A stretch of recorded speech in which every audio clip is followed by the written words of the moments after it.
السلام علیکم دوستو، میں ہوں آپ کا میزبان محمد مشتاق نعمانی اور آپ دیکھ رہے ہیں حلیمہ اسلامک ایجنسی۔ دوستو، آج ایک بہت اہم اور بڑے دلچسپ موضوع پر میں بات کرنے لگا ہوں۔ بیوی بننا کوئی آسان کام نہیں ہے جس سے ہر کوئی نادان اور نااہل لڑکی آسانی سے نبھا سکے۔ بیوی بننے کے لیے بہت ہی سمجھداری، سلیقہ مندی، صبر و تحمل، ایمانداری، برداشت اور خاص قسم کی دانش مندی کی ضرورت ہوتی ہے۔ جو لڑکی اپنے شوہر کے دل پر حکومت کرنا چاہتی ہے، اسے چاہیے کہ وہ اپنے شوہر کی خوشی اور مرضی میں خوش رہنا سیکھے۔ ماں کو چاہیے کہ اپنی بیٹی کا گھر بسا رہنے دے اور میاں بیوی کی محبتوں کو قائم رکھنے کی کوشش کرے، اور یہ بات ذہن نشیں رکھے کہ بیٹی اور داماد کے درمیان ناراضگی کے موقع پر ان کی ذرا سی غفلت، بے پرواہی، غلط باتیں دماغ میں ڈالنا، بے وجہ بیٹی کی غیر ضروری طرفداری یا منفی کردار کی وجہ سے بیٹی کا گھر اجڑ سکتا ہے۔ اگر خدا نخواستہ بیٹی اپنے شوہر سے روٹھ کر گھر آ جائے تو ماں کو چاہیے کہ داماد اور اس کے گھر والوں پر غصہ کرنے اور ان سے لڑنے پر آمادہ ہونے کے بجائے اپنی بیٹی کو سمجھائے اور اسے فوراً سسرال پہنچانے کی کوشش کرے۔ ہرگز بیٹی کے دل میں لگی آگ کو ہوا نہ دے۔ اس طرح نہ کہے، آ بیٹی بیٹھ، اب ہم دیکھتے ہیں تیرا شوہر کیسے تجھے لینے نہیں آتا ہے۔ اسے تیرا ذرا بھی احساس ہوگا تو وہ خود تجھے لینے آئے گا۔ 4 لوگوں کو بٹھا کر پہلے فیصلہ کریں گے، دیکھنا اسے ایسا سبق سکھائیں گے کہ زندگی بھر یاد رکھے گا۔ جب تک وہ یہاں آ کر گھٹنے نہیں ٹیکے گا تو اس کے یہاں نہیں جائے گی۔ اس نے تجھے آنے کیسے دیا؟ تیری ساس سسر نے تجھے روکا کیوں نہیں؟ ابھی ہم زندہ ہیں، تو ہم پر بوجھ تھوڑی ہے۔ اب تو اپنے سسرال کبھی نہیں جائے گی۔ تیرے ساس سسر اور تیرے شوہر کو برابر سبق سکھائیں گے، وغیرہ وغیرہ کی اس طرح کی باتیں بیٹی کو اور ضدی بنا دیتی ہیں۔ وہ اپنے شوہر کے انتظار میں اپنے ماں کے گھر بیٹھی رہتی ہے۔ یہ انتظار جیسے جیسے طویل ہوتا ہے، ماں اپنی بیٹی کے مزید کان بھرتے ہوئے اور سسرال نہ جانے پر اور پکا کر دیتی ہے۔ اگر داماد اپنی بیوی کو منانے اپنی سسرال پہنچ جائے تو بعض اوقات ساس سسر اللہ کا شکر ادا کرنے کے بجائے اپنے داماد کو جلی کٹی باتیں سنا کر شرمندہ اور ذلیل کرنے کی پوری کوشش کرتے ہیں۔ دوستو، میں یہ کہتا ہوں کہ ماں کو اپنی بیٹیوں کی شادی شدہ زندگی میں دخل اندازی نہیں کرنی چاہیے۔ ایک لڑکی جب شادی کر کے دوسرے گھر جاتی ہے تو اس کے لیے اس گھر کا ماحول سب نیا ہوتا ہے۔ اس لڑکی کو اس گھر، ماحول اور لوگوں کو اپنانے میں وقت ضرور لگتا ہے، لیکن آج کل تو لڑکا اور لڑکی ایک دوسرے کے ماحول اور لوگوں کو پہلے ہی سے جان لیتے ہیں۔ اس طرح ان کی پریشانی تھوڑی کم تو ہو ہی جاتی ہے۔ اللہ تعالیٰ نے سب کو سوچنے سمجھنے کی صلاحیت دی ہے، پھر بھی کیوں یہ پڑھی لکھی لڑکیاں جہالت میں ہیں؟ کیوں اپنا اچھا برا خود نہیں سمجھ سکتی؟ کیوں ہر بات اپنی ماں کو بتاتی ہیں؟ سسرال میں کیا ہو رہا ہے، کون کیا کر رہا ہے، کس نے کیا کہا ہے، شوہر نے کیا کہا ہے، گھر میں کیا پکایا ہے، کون گھر میں آتا جاتا ہے۔ دن میں کئی مرتبہ فون کر کے ماں بیٹی سے پوچھتی ہے اور بیٹی ماں کو بتاتی ہے۔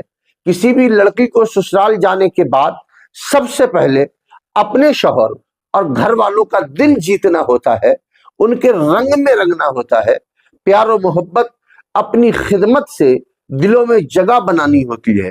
جس طرح چندن کو گھسنے پر ہی اس میں سے خوشبو آتی ہے، اسی طرح ایک لڑکی بھی اس گھر کے لوگوں کے دلوں میں اپنے اخلاق و کردار سے اپنا مقام حاصل کر سکتی ہے۔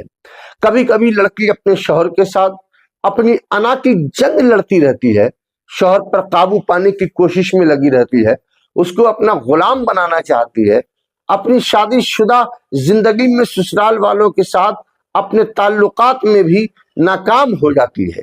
ایسی لڑکیاں جو دوسروں کے جذبات کی پرواہ نہیں کرتی اور اپنے معاملات خود نہیں سلجھاتی، اکثر ان کی شادیاں ناکام ہو جاتی ہیں۔ وہ شوہر پر قابو پانے کی کوشش میں لگی رہتی ہیں، اس جنگ میں ہمیشہ وہ ہار جاتی ہے۔ وہ کبھی یہ جنگ نہیں جیت سکتی، کیونکہ مرد ضد کرنے والی بیوی کے سامنے اور زیادہ ضدی ہو جاتے ہیں، اور وہ ایک نرم اور فرما بردار بیوی کے سامنے بہت زیادہ نرم ہو جاتے ہیں۔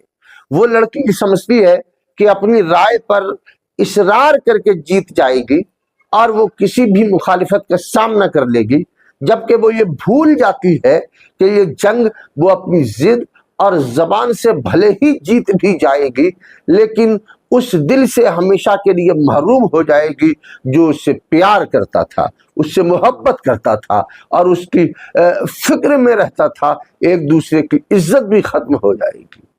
جہاں تک میرا تجربہ ہے، حالات سے سمجھوتا نہ کرنے والی لڑکی ہمیشہ اپنی ضد پر رہتی ہے۔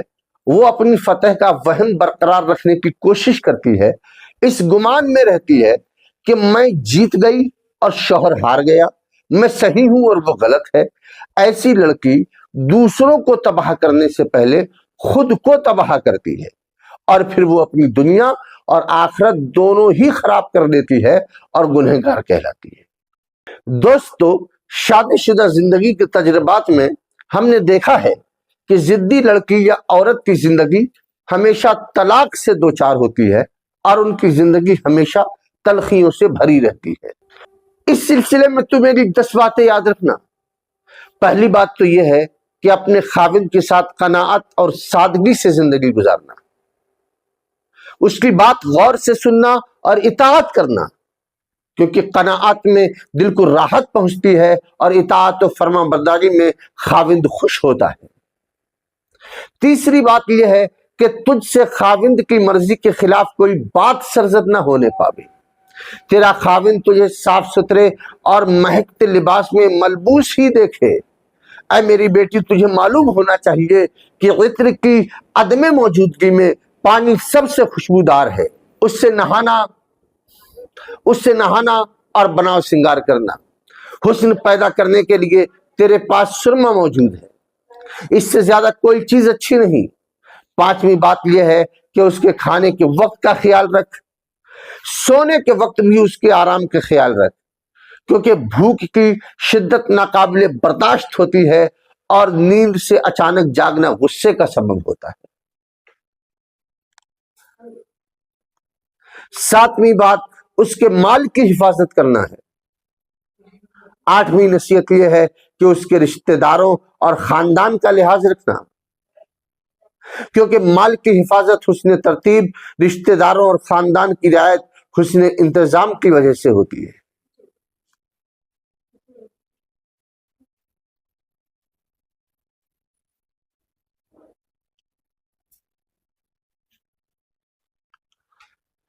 نویں نصیحت یہ ہے کہ اس کے رازوں کو ظاہر نہ کرنا، اور 10ویں یہ ہے کہ اس کے حکم کی نافرمانی نہ کرنا، کیونکہ اگر تو نے اس کے راز کو ظاہر کر دیا تو سزا سے نہ بچ سکے گی، اور اگر نافرمانی کی تو اس کے غصے کو بھڑکا دے گی۔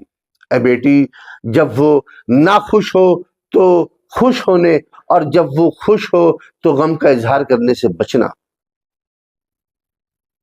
کیونکہ پہلی چیز کوتاہی کی علامت ہے اور دوسری سے قدورت کا اظہار ہوتا ہے، اور تجھے اچھی طرح معلوم ہونا چاہیے کہ یہ تمام چیزیں تو اپنے خاوند سے اس وقت تک حاصل نہ کر سکے گی جب تک کہ تو ان تمام معاملات میں جنہیں تو پسند یا ناپسند کرتی ہے اپنے خاوند کی خواہش اور رضا کو اپنی مرضی پر ترجیح نہ دے۔